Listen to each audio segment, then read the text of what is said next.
আসসালামু আলাইকুম প্রিয় দর্শক। খালেদা জিয়া আমাদের মাঝে নেই, কিন্তু রেখে গেছে অনেক প্রশ্ন। খালেদা জিয়া কি এভাবে মৃত্যু হওয়ার কথা? না। খালেদা জিয়া একমাত্র বাংলাদেশের একমাত্র অভিভাবক ছিলেন এবং এই অভিভাবকই বাংলাদেশকে আঁকড়ে ধরে রেখেছেন। নিজের স্বার্থকে, নিজের পরিবারের স্বার্থকে কোথাও কোনোভাবে বিক্রি করেননি, কারো কাছে বিক্রি করেননি, কোনো পার্শ্ববর্তী দেশ বা কোনো নির্দিষ্ট দলের কাছে। যেটার উনার দলের নেতারা অনেকেই বিক্রি করেছে। আওয়ামী লীগের কাছে বিক্রি হয়েছে এবং ভারতের কাছে বিক্রি হয়েছে। তারা ঠিকই ভালো ছিল। কিন্তু খালেদা জিয়া ধুঁকে ধুঁকে মরেছেন চিকিৎসার অভাবে এবং সমঝোতা করেনি দেখে ওনাকে যেভাবে অন্যায় অত্যাচার করে ওনাকে ধুঁকে ধুঁকে মারা হয়েছে। মানে তিল তিল করে ওনাকে মানসিকভাবে শারীরিকভাবে শেষ করে দেওয়া হয়েছে। আমরা বিএনপিকে এর জন্য দায়ী করতে পারি। বিএনপিকে দায়ী করার অনেক প্রশ্ন আছে। বিএনপিকে দায়ী করার অনেক কারণ আছে। আপনারাও নিশ্চয়ই জানেন। আজকে খালেদা জিয়া অন্যভাবে মৃত্যু হতে পারে। প্রত্যেকটা মানুষের মৃত্যু হবে এটা আমরা জানি। আমি আপনি কেউই থাকবো না। কিন্তু খালেদা জিয়া একমাত্র বাংলাদেশকে ভালোবেসেছেন বলে ওনাকে ধুঁকে ধুঁকে মরতে হয়েছে। বাংলাদেশের মানুষ ওনাকে শ্রদ্ধা করে শুধুমাত্র এই কারণে যে উনি বাংলাদেশকে কোনো ক্ষেত্রে বাংলাদেশের ব্যাপারে আপোস করেননি। নিজের জীবনের কথা চিন্তা করেননি, নিজের পরিবারের কথা চিন্তা করেননি। উনি শুধু চিন্তা করেছেন দেশের কথা। সেরকম একটি নেতাও এখন বিএনপিতে নেই এবং নেই বলেই আসলে আমাদের অনেক প্রশ্ন। খালেদা জিয়া যখন জেলে ছিল, খালেদা জিয়াকে যখন বিদেশে যেতে দেওয়া হয়নি, তখন কয়টা নেতা এরকম এই যে ৩০০ পিঠে যে আজকে এত মানুষ হয়, এই মানুষগুলো কোথায় ছিল? তখন যদি এসে দাঁড়াতো, বারবার শেখ হাসিনা খালেদা জিয়াকে বিপদে ফেলেছে। তখন যদি বারবার এই এতগুলো মানুষ এসে দাঁড়াতো, তাহলে খালেদা জিয়াকে আজকে এই অবস্থায় মরতে হতো না। আমরা অনেক ভালো অবস্থায় খালেদা জিয়াকে হয়তো উনি মারা যেতেন, কিন্তু ভালো অবস্থায় মারা যেতেন। কিন্তু আজকে ওনাকে যেই পরিমাণ ১৫ বছর যে টর্চারের মধ্যে উনি ছিলেন, সেই টর্চারটা হতো না যদি বিএনপি ওনাকে ভালোবাসতেন। দেশের মানুষ ওনাকে ভালোবাসে, কিন্তু বিএনপির অনেক নেতাই নিজেদের স্বার্থে আওয়ামী লীগের সাথে যেমন, ভারতের সাথে তেমন হাত মিলিয়ে নিজেদের আখের গুছিয়ে নিজেদেরকে ভালো রেখেছেন। কিন্তু খালেদা জিয়ার ভালোর জন্য ওনারা যে রাস্তায় নেমে আসা, রাস্তায় নামানো নেতাকর্মীদেরকে, সেটা ওনারা করেননি। এক ওসমান হাদি যে আওয়াজ তুলেছিল খালেদা জিয়ার জন্য, সেই আওয়াজ বিএনপির একটি নেতাও তুলে নেই। ওসমান হাদি বলেছিল যে খালেদা জিয়াকে দেখলে বাংলাদেশ বোঝা যায়, খালেদা জিয়া হাসলে পুরো বাংলাদেশ হাসে।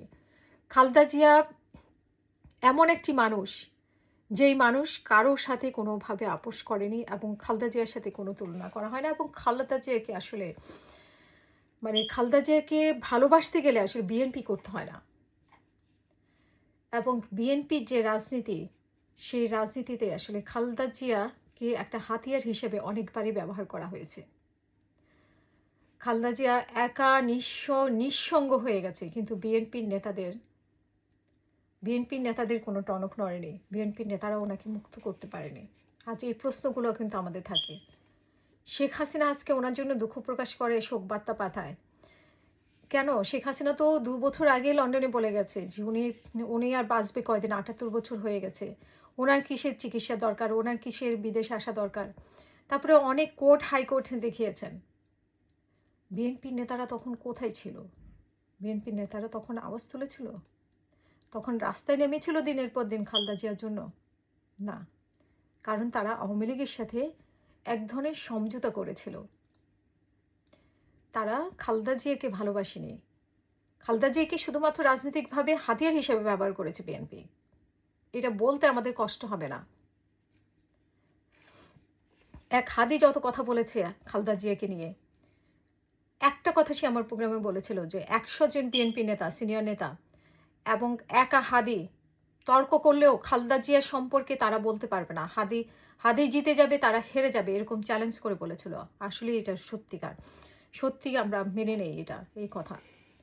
গতকালকে আমি একটা ভিডিও দিয়েছিলাম খালেদা জিয়া মারা যাওয়ার ৪ ঘন্টা আগে, এবং তার কিছুক্ষণ আগে প্রেস ব্রিফিং হয়েছিল।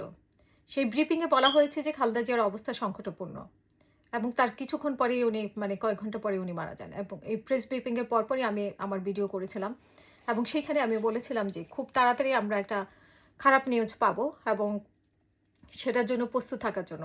আমাকে অনেকে গালিগালাজ করেছেন, তাতে আমার কিছু যায় আসে না। কিন্তু আমি বারবারই এর মধ্যেও এই যে হাদি যখন গুলি খেলো, তখন থেকে আমরা দেখি যে খালেদা জিয়ার ব্যাপারে কোনো আলোচনা নাই, কোনো ব্রিফিং নাই। এর আগে প্রতি মুহূর্তে ব্রিফিং দেওয়া হতো। কিন্তু কেন? কেন এই ধরনের ধোঁয়াশার মধ্যে রেখেছিল খালেদা জিয়াকে নিয়ে? তাহলে কি অন্যরা যেটা বলে সেটাই সত্যি? খালেদা জিয়াকে নিয়ে কোনো ব্রিফিং ছিল না। তারপরে তারেক রহমান আসছে। এরপরে তারেক রহমান আসা পর্যন্ত এবং খালেদা জিয়া মানে সেই হাদির মানে গুলি খাওয়ার দিনে তো তারেক রহমানের যে ঘোষণাটা আমরা পেলাম মনে হয়। আমি যদি ভুল না করে থাকি। সেই থেকে আমরা এরপরে খালেদা জিয়া সম্পর্কে কোনো কিছুই ডাক্তারদেরকে বলতে দেখতাম না। এয়ার অ্যাম্বুলেন্সের পরে কি হলো তা আমরা জানলাম না। সেগুলো নিয়ে আমি কথা বলেছিলাম। যদি আমি অনেক গালি খেয়েছি, তাতে আমার কিছু যায় আসে না। সেই হাদি গুলি খাওয়ার পরেও আমি ২-৩ বার খালেদা জিয়ারকে নিয়ে আমি লাইভ করেছিলাম যে, আমরা জানতে চাই উনি কেমন আছে। কিন্তু আমরা জানতে পারিনি দুর্ভাগ্য যে কি একটা মানে আড়াল করার চেষ্টা করেছে বিএনপি নেতারা। শুধু বিএনপি নেতারা বললেই ভুল হবে। সরকারও আড়াল করার চেষ্টা করেছে। কেন মধ্যরাতে সেদিন মানে ছুটে গেল আসিফ নজরুল এবং আ আমাদের প্রধান উপদেষ্টা, ৩ বাহিনীর প্রধান কেন ছুটে গেলেন? আমরা তো এই প্রশ্নের উত্তর পাই না।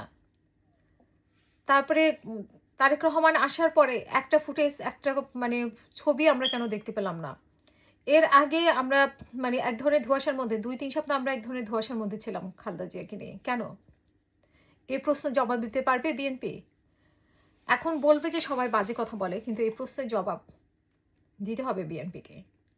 সবাই কিন্তু দুধের শিশু না, সবাই সবকিছু বুঝে। আর খালেদা জিয়াকে সবাই ভালোবাসে।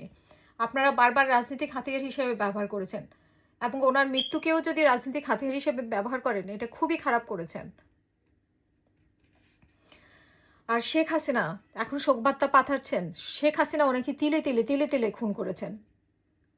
একটা মানুষকে স্বাভাবিকভাবে বাঁচতে দেয়নি এই শেখ হাসিনা। উনি শুধুমাত্র দেশকে ভালোবাসতেন বলে, শেখ হাসিনার মতো মানে স্বার্থপর ছিলেন না বলে, শেখ হাসিনার মতো অন্যের কাছে দেশ তুলে দেননি বলে, শেখ হাসিনার মতো ক্ষমতা আঁকড়ে হয়ে থাকেননি বলে ওনাকে ধুকে মরতে হয়েছে। আজকে ধিক্কার জানাই শেখ হাসিনাকে। এই মহিলাকে আপনি এত কষ্ট দিয়েছেন। আপনি তো দুনিয়াতেও শান্তি পাবেন না এবং মরে গিয়েও আপনি শান্তি পাবেন না। একটা দেশপ্রেমিক মহিলাকে আপনি ধুকে মেরেছেন। আজকে উনি ট্রিটমেন্ট পায়নি বলে উনি ধুকে শেষ হয়ে গেছে। মানসিকভাবে, শারীরিকভাবে উনি পঙ্গু হয়ে গেছে। এনিওয়ে আজকে মানে পরবর্তীতে আরেকটি ভিডিও আমি দিব। এখন এখান পর্যন্তই রাখি। সবাই ভালো থাকবেন।